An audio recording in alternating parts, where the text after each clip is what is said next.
Hey guys, welcome back to the channel. I've been in Vietnam for over 6 months and it's been a crazy shock to my system. You're probably wondering why, because I was born here, I somewhat speak the language, and I know the culture. Well, I'm not really talking about how I see food culture here, nor am I talking about the fact that I've accepted the chaos of traffic or that I've adapted to the hot and humid weather here. Yeah, it is super duper hot right now. We're at about 11 o'clock. And as you can see, the sun is way out and it's like just beaten down. It's just hot.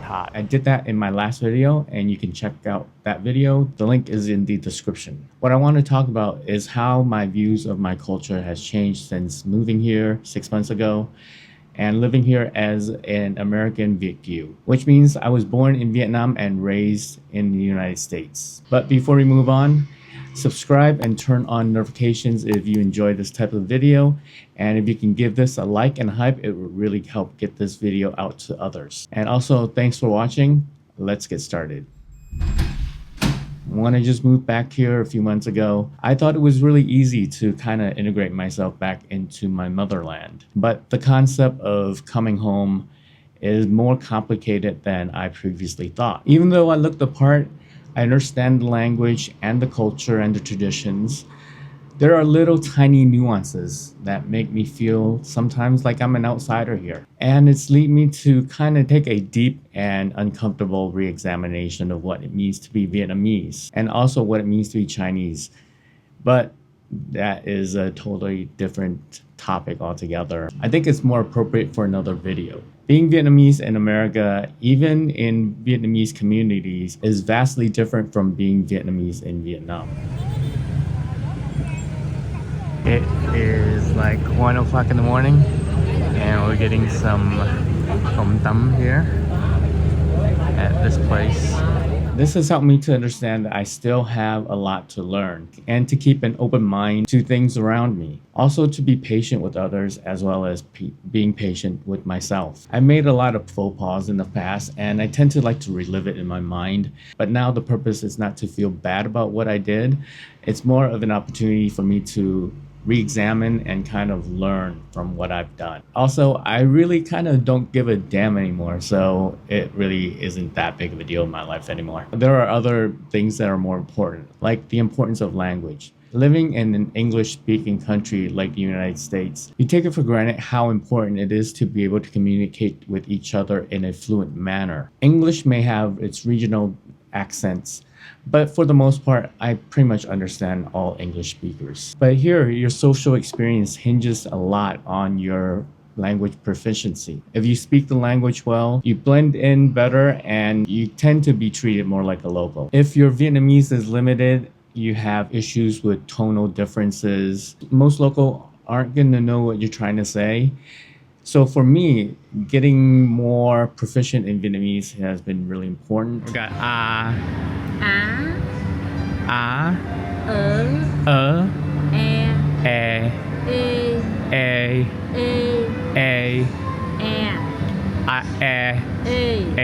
Taking lessons and practicing with locals have helped out a lot. And getting positive feedback from others has helped me put more effort into getting better. I guess I enjoy getting praise. It's a little bit vain, but I'm sorry. I guess that works though. And it's helped improve my language skills, which I've noticed is constantly evolving. My Vietnamese has improved dramatically out of necessity. Whether I'm at the supermarket, the restaurants, having coffee with my friends, I'm being forced to use my Vietnamese quite a lot. Before, it's Vietnamese with a few English words here and there. And later it was more like "Sa nói," and then I grab my phone out and go into Google Translate to get some assistance. It's vastly improved in the last 2 months. Now I can string together somewhat comprehensible sentences. I'm also much more aware of regional dialect differences, northern versus central versus southern dialect. There's also slangs that my friends have taught me, but I've pretty much forgotten most of them. But having said that, the honest truth is there's a lot of Vietnamese kids that are currently learning English in school or getting tutored after school for that. And the Vietnamese people are a curious bunch of people. A lot of people that I know that speak English actually taught themselves English. No teachers, no tutors, no schools. You visit any park on the weekend in District 1 and there's a lot of kids and adults practicing their English with tourists. Next, let's skip over to something a little bit different, which are the social aspects of returning to Vietnam. For one, my social bonds have changed.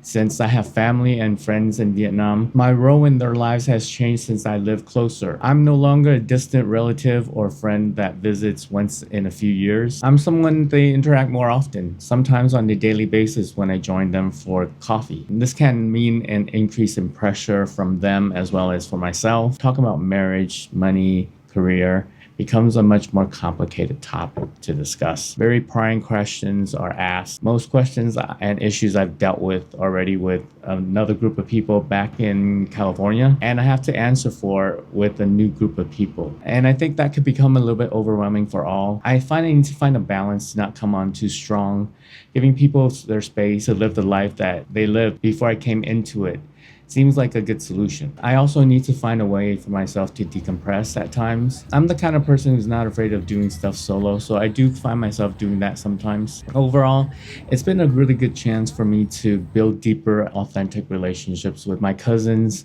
aunties, and uncles, and new friends that I've met along the way. I think it's become a little bit less superficial since I've moved here.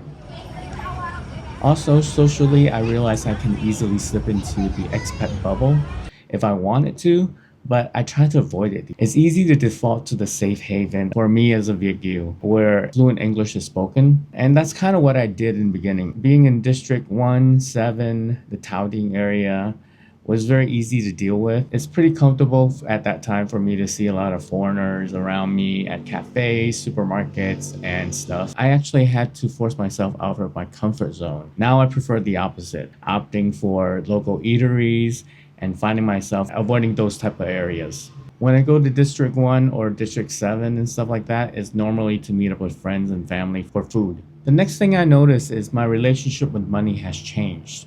It's kind of weird because no matter how much money you have in the United States, you will grapple with the income disparity here. As Americans, we kind of have a little bit more purchasing power when we're living here. And when you go out, you'll see a lot of disparity around you. It's not uncommon for you to have a meal or even coffee with friends and stuff and have somebody come up to you and ask for money. It's a really tough position to be in. Like, I really want to help a lot of people, but I know that I can't help everybody. I just simply don't have the money and the resources to do that type of stuff. And although I tend not to give money to people that are asking for it, I have given it to people just based on more of the person than anything else. And I try not to give it to kids because it tends to be that there's an adult that's forcing the kids to go out begging and selling stuff instead of going to school. And so that's something that I kind of avoid. Although I do contribute to some charities, mainly those that involve the elderly, getting them medical care or feeding them, and the hospital. And it's really my way of dealing with it. It's definitely one of those uncomfortable feelings that I have since I've started living here. And having lived here for a longer time frame, my list of uncomfortable feelings about Vietnam is growing. I think as I live here, there are definitely things that are going to be bothering me. Even locals have complaints. And I found that a lot of what they're complaining about, I kind of complain about as well. And I don't really have any specifics right now because the list is kind of changing and growing. But one of the examples is people that use their phone when they're driving or riding their scooters. It's really kind of dangerous, and it's always been a pet peeve of mine, even back in the United States. And it's really not something that is exclusive to my feelings. There's a lot of people who ride around and think it's really dangerous for people to be on the phone and distracted as well. So strangely enough, having these types of feelings that are kind of uncomfortable about, living here and stuff like that, or certain things that are done here, kind of brings you a little bit closer to those that are living here. It makes me feel like I'm more of a local. And finally, after living outside the United States for as long as I have, it really has forced me to start looking at the United States through critical lenses. To be fair, even before I moved here, I have been quite a critic of some of the things that have been happening in my country. And since living here, some people have kind of engaged me in a lot of talk about, what's going on in the United States. And it really isn't something that's recent because it goes back to before Hillary and Trump ran their elections against each other. It was back in 2015 during the Republican primary when I predicted that Trump was going to win the presidency. And at that time, I was a Bernie Sanders supporter and pretty huge trying to get him elected and stuff like that. So a lot of my friends were kind of shocked, and eventually, when he got elected, a lot of people were much more interested in talking to me about politics since then. And to be fair, I do like to talk about geopolitics. It's always been an interest of mine, and especially with everything that's happened since Trump's accepted his second term, I've been getting a lot of questions and having some really interesting conversations with some of the uncles and friends and stuff like that here. And it's not really bad. What I've been kind of being a little bit more critical of these days is more of the aspects of American life, like materialism and the concept of American exceptionalism, and actually our role as a leader in this world. This has been something that's kind of been evolving for a little bit, and I suspect it's going to continue evolving. And honestly, I don't know where it's going to lead my thinking to. But right now, it's pretty interesting seeing what's going on from outside the United States. And there you go. These are how my views on my own culture has changed since returning to Vietnam as an American Viet. My initial romanticization has kind of begun to wear off, and a more nuanced and realistic one is developing. Let me know what you think about this in the comments. I hope this is interesting and informative to you, and thanks so much for watching. If you enjoyed this video, please like and subscribe and turn on notifications for updates. Thanks for getting lost with me, and I'll see you on the next one.